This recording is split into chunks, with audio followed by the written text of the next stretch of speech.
ओम नमः शिवाय।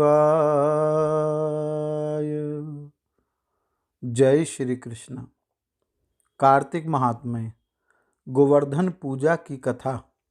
एक दिन भगवान कृष्ण ने देखा कि पूरे ब्रज में तरह तरह के मिष्ठान तथा पकवान बनाए जा रहे हैं। पूछने पर ज्ञात हुआ वृकासुर संहारक मेघ देवता देवराज इंद्र की पूजा के लिए तैयारी हो रही है। इंद्र की प्रसन्नता से ही वर्षा होगी, गायों को चारा मिलेगा तथा जीविकोपार्जन की समस्या हल होगी।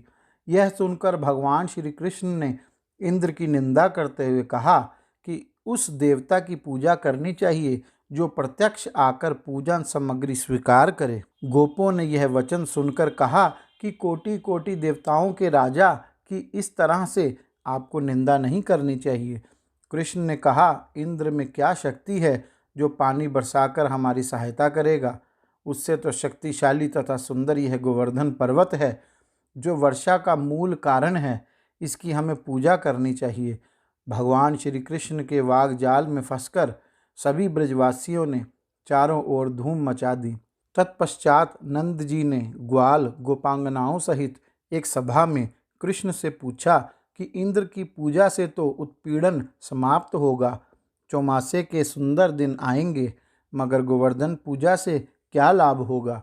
उत्तर में श्री कृष्ण जी ने गोवर्धन की भूरी भूरी प्रशंसा की तथा गोप गोपियों की आजीविका का एकमात्र सहारा सिद्ध किया। भगवान की बात सुनकर समस्त ब्रजमंडल बहुत प्रभावित हुआ तथा स्वगृह जा जाकर सुमधुर मिष्ठान पकवानों सहित पर्वत तराई में कृष्ण द्वारा बताई विधि से गोवर्धन की पूजा की।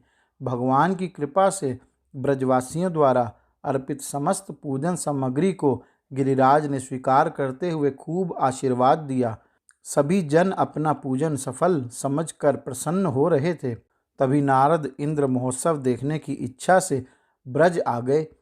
पूछने पर ब्रज नागरिकों ने बताया कि श्री कृष्ण की आज्ञा से इस वर्ष इंद्र महोत्सव समाप्त कर दिया गया है। इसके स्थान पर गोवर्धन पूजा की जा रही है। यह सुनते ही नारद उल्टे पांव इंद्रलोक गए तथा खिन्न मुद्रा में बोले, हे राजन, तुम महलों में सुख की नींद की खुमारी ले रहे हो, उधर ब्रजमंडल में तुम्हारी पूजा समाप्त करके गोवर्धन पूजा हो रही है। इसमें इंद्र ने अपनी मानहानि समझकर मेघों को आज्ञा दी कि वे गोकुल में जाकर प्रलयंकारी मूसलाधार वर्षा से पूरा गांव तहस नहस कर दें। पर्वताकार प्रलयंकारी बादल ब्रज की ओर उमड़ पड़े। भयानक वर्षा देखकर ब्रजमंडल घबरा गया।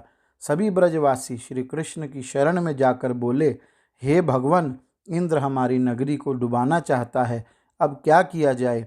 श्री कृष्ण ने सांत्वना देते हुए कहा कि तुम लोग गौओं सहित गोवर्धन की शरण में चलो, वहीं तुम्हारी रक्षा करेंगे। इस तरह से समस्त ग्वाल बाल गोवर्धन की तराई में पहुंच गए।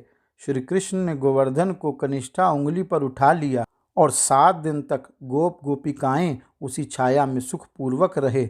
भगवान की कृपा से उनको एक छींटा भी न लगा।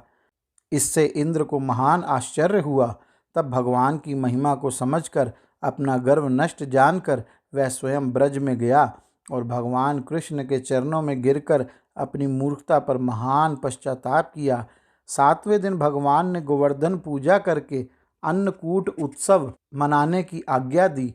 तभी से यह उत्सव अन्नकूट के नाम से मनाया जाने लगा। ओम नमः शिवाय। जय श्री कृष्ण।